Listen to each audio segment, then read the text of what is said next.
Hi, and welcome to this episode of John's Motorcycle Rescue and Review. Today we're looking at another classic 80s motorcycle that was in production for so long that most people don't realize that it debuted in the 80s.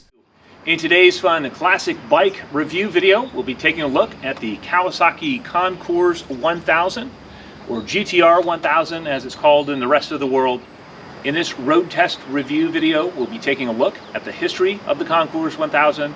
We'll also talk about the specs of the bike, and in a little bit I'll gear up and I'll bring the camera along and we'll see what this bike is like to ride out on the road.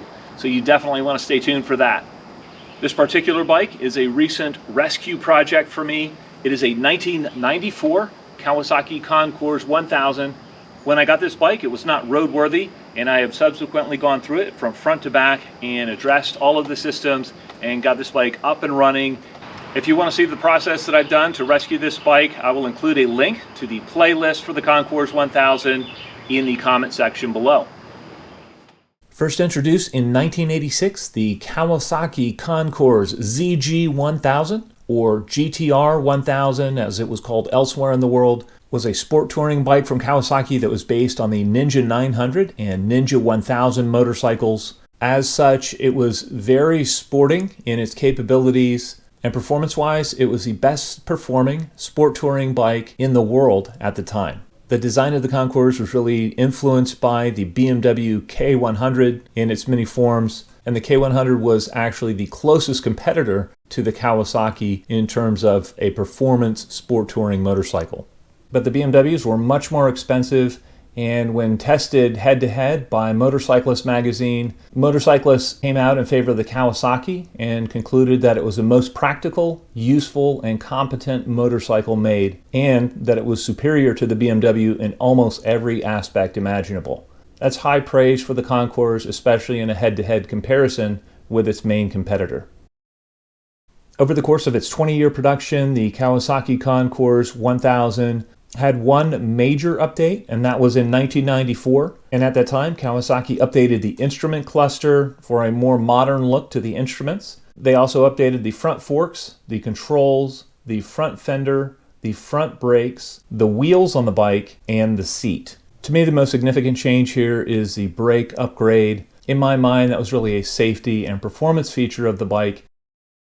The frame on the Concours was based on the 900 Ninja frame, and that was beefed up in certain areas for the increased loading of the bike. It used the engine as a stressed member of the frame, and therefore it was not rubber mounted. It was solidly mounted to the frame. The motor itself was based on the 1000 Ninja motor, but it was tuned for torque with milder cams and smaller 32mm CV carbs instead of the Ninja 1000's 36mm CV carbs.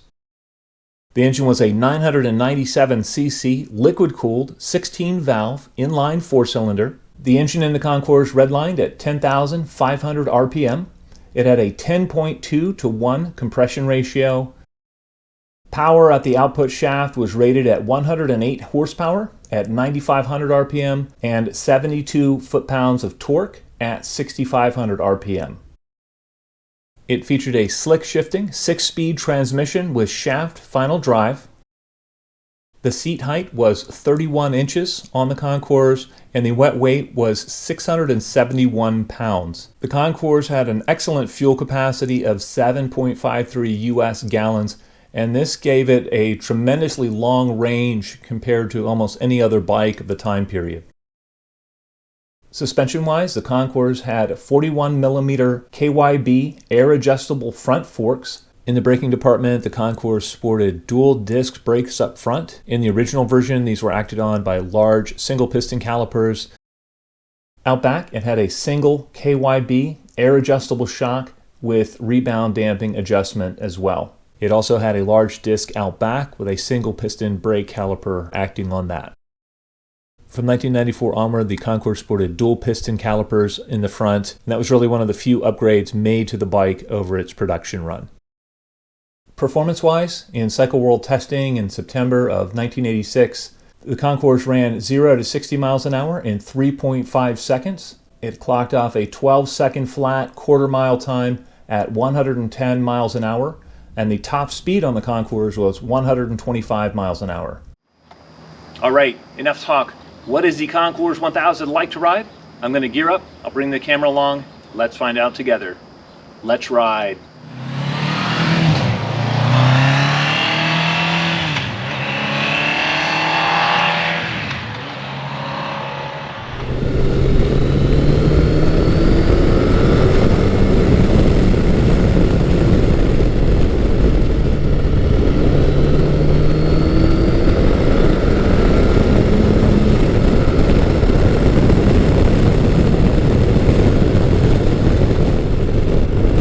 I'm currently riding Kawasaki's 1994 Concours 1000, or GTR 1000 as it's called in Europe.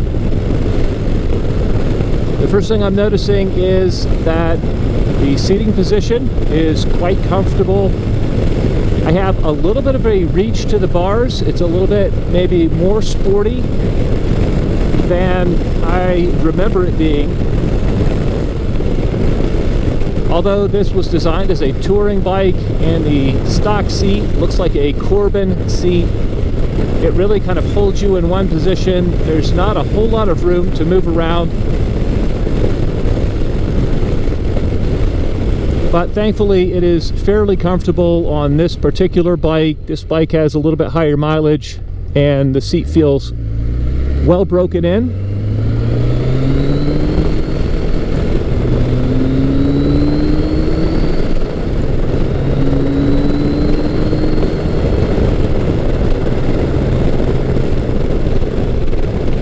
Power from the 1000cc 16-valve Kawasaki engine is just smooth, and every time you shift gears and then roll in the throttle, it's just kind of a smooth whoosh of power.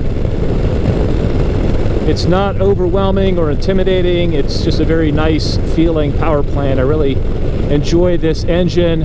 Kawasaki has used this engine in so many vehicles over the years, and it is truly one of the all-time great motorcycle engines.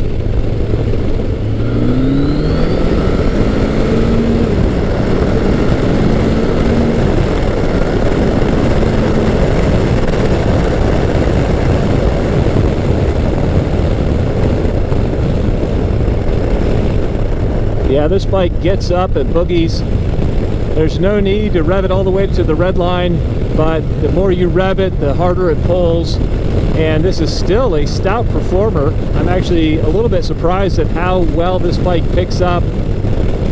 That was not maxed out or anything approaching that, but it just very, very quickly gets up to speed. It has one of the slickest shifting transmissions on any touring bike I've ever ridden. It's just brilliant the way this bike shifts so smoothly up and down through the gears. I don't notice a lot of driveline lash.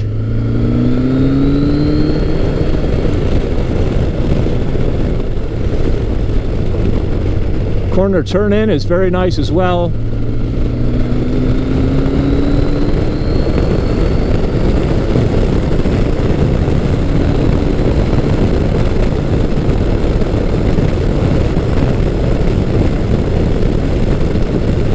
At 75 miles an hour, it's very, very smooth in top gear.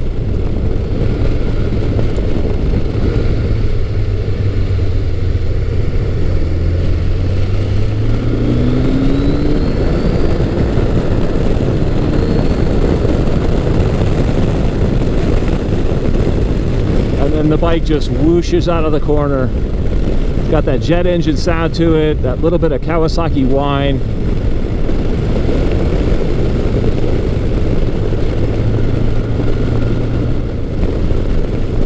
Another thing I'll touch on here is the carburation on this motorcycle. And the carburation on this bike is just about perfect. I have the air fuel screws turned 3 turns out. And this bike just picks up revs very nicely. It's very smooth on the on and off throttle transitions. Another thing I noticed right off the bat when riding this bike is the wind noise. There is quite a bit of wind noise around my helmet, and I'm a tall guy at 6'4". If I were shorter, maybe the rough air would go over my helmet but as it is, I really sit squarely in the buffeting zone over the top of the windshield, and so over about 50 miles an hour, this bike becomes somewhat loud. This is a common problem on the sport touring bikes and even bikes with the movable windshields. I sometimes have issues with them being loud through most of their settings.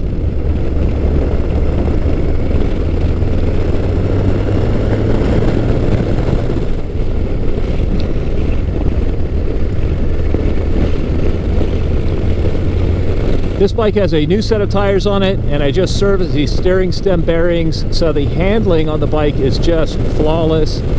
It turns in easily, and it just holds its line through the corner.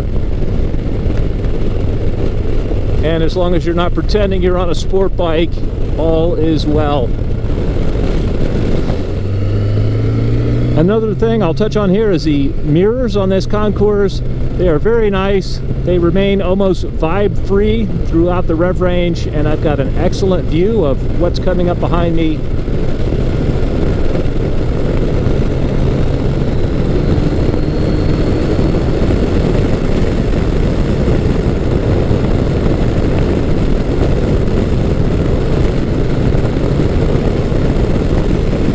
We'll pick up the pace a little bit here, see how it does in the corners.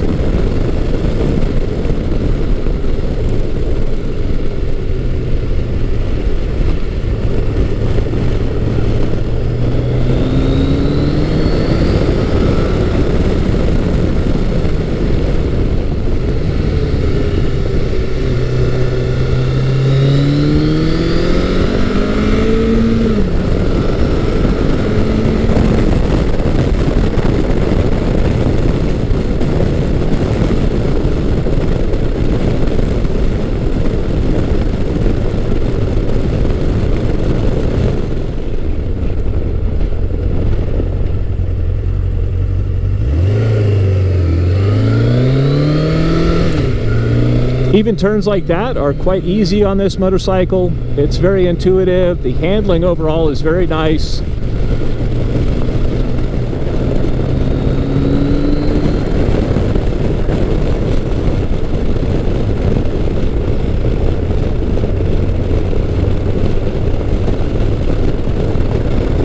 I currently have the suspension settings such that the springs are fairly stiff. I've got them down with about 1 knot showing on the tops of those.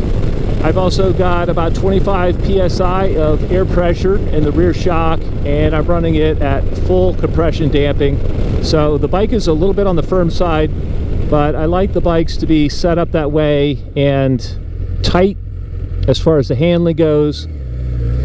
You can certainly adjust the bike for a softer suspension if you're a lighter rider.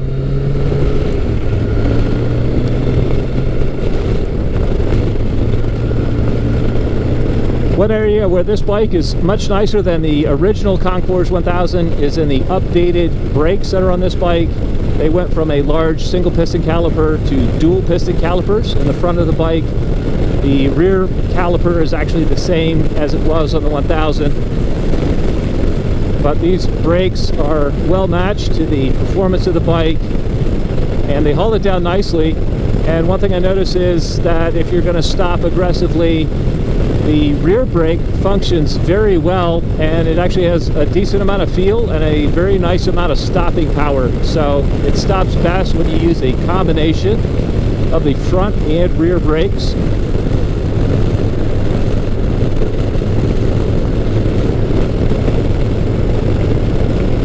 Wind protection on this motorcycle is very, very nice. It's very comprehensive, and my only complaint with a bike that's fully fared like this is sometimes in the summer heat they can get a little bit warm.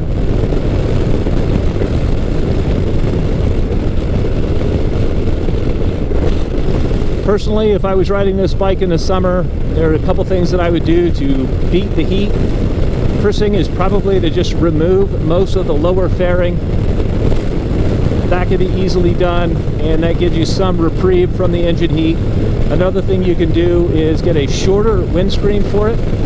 I would probably just buy another used screen and cut it down and just use it almost like a bagger screen in the summer, and that really helps to beat the heat on these big touring bikes.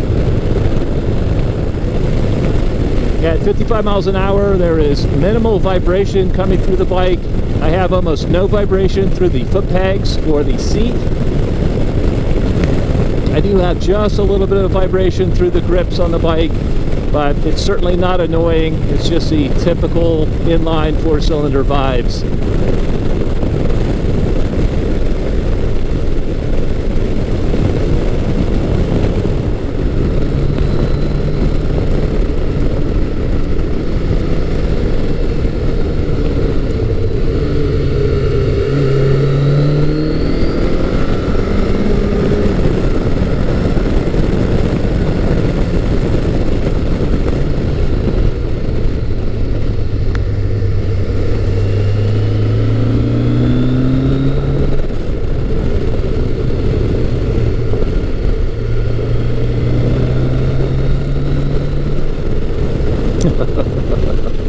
Still fun. To me, these are an incredibly versatile motorcycle. They have a very attractive combination of traits. First and foremost, they are relatively inexpensive to buy. They're a very good value. Secondly, they have such a wide range of riding capability. You can ride them in a sporty fashion. You can go touring with them. You can commute with them. The luggage capacity means that you can really do any sort of riding that you want to do. And the bike will be comfortable doing it. It'll be capable doing it. And it's just a very, very nice all-around package.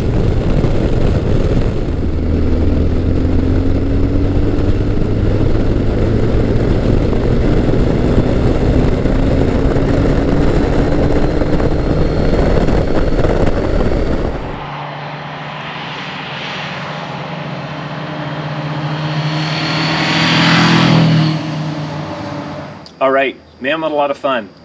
When you ride the Kawasaki Concours 1000, you realize what a great job the Kawasaki engineers did when they introduced this bike in the mid-80s. It was such a solid performer that this bike enjoyed a 20-year production run. That's almost unheard of in motorcycling. The seating position on the Concours feels somewhat sporty. It's a little bit of a reach to the bars. It's also a little bit tight on legroom, and it has a low seat height, which for most riders makes this bike very accessible. For me, I'm a tall guy at 6'4" tall, and so I could actually use a little bit higher seat on this, and a little bit flatter seat that would allow me to move back and forth on the seat would actually be appreciated. As it is, I get locked into one position on this seat, and after a while it just gets to be a little bit wearying. I wish I could move fore and aft a couple of inches instead of just being locked in one place.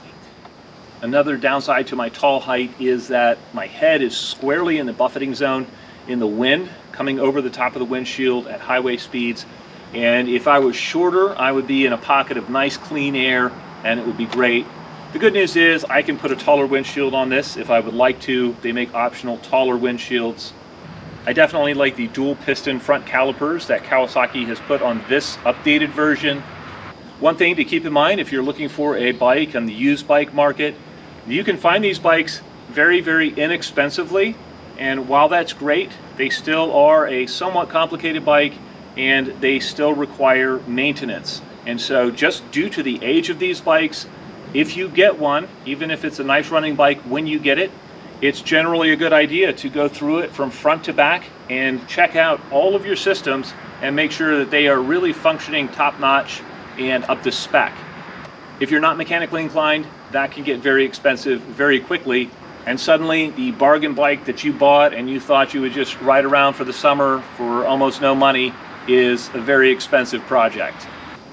I've heard some riders complain that the Concours is top heavy, and it can be, especially when it has a full tank of gas and you're trying to do some tight low speed maneuvers like a U-turn or some parking lot maneuvers. It's not something that bothers me personally, but it is something to keep in mind. For me, the star of the show is really the engine and transmission. This bike shifts very smoothly, it runs smoothly, And as the revs build, especially above 4,000 RPM, this bike really takes off nicely. The saddlebags on the Concours were excellent. They were easily removable. They were quite convenient. And the only downside to them was when they're mounted, the bike is really wide and you had to be mindful of that. The nice thing is the saddlebags could be easily removed when you weren't using them. And by removing 2 bolts, you could remove the brackets and cover the slot for the brackets with some nice dress-up clips. And it made the bike look very clean without the saddlebags. I had owned an earlier version of the bike. One of my only main complaints with it, as you were coming downhill, especially if you were riding at a sporting pace, the brakes were barely adequate for that role. And especially on a big heavy bike, it's important to have really good brakes up front. While I owned my Concours, my wife and I decided we would take a 2-up trip up to the Grand Canyon of Pennsylvania and stay the weekend in Wellsboro, PA. This was about a 3-hour trip from our house. It was just a very nice trip. The bike was very comfortable. It performed flawlessly. It was tremendously nice to ride up in the mountains, and we just had a great weekend up there. On the way home, we were running around 70 miles an hour, and we came upon a group of about 20 Harley riders, and they were running about 60 miles an hour. So we caught up to them. After a short time, we came to a long straightaway. I opened the bike up to about 80 and passed the group. And as I was passing the lead rider, he decided that he wanted to race me. And I heard his bike get significantly louder as we passed him, and I saw that he was trying to keep up with us. So I just dialed up some more speed. We were doing a little bit north of 100 miles an hour, and I just kept it at that speed. The Concours was smooth, it was relaxed, and I just watched the Harley rider fade in my mirrors. After a couple miles, I backed it down to our original 70 miles an hour, and we just continued our trip uneventfully. But that just speaks well of the Concours' high-speed sport touring capability. Over the years, the Concours really aged gracefully. It was always an excellent value for the money. It was always a capable sport touring motorcycle.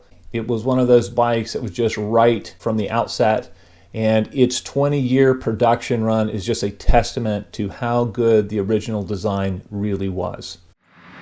All right. I'd love to know if there are any Concours 1000 or GTR 1000 fans out there. Please let me know in the comment section below. As always, I hope you found this video entertaining and informative. And until next time, enjoy the ride.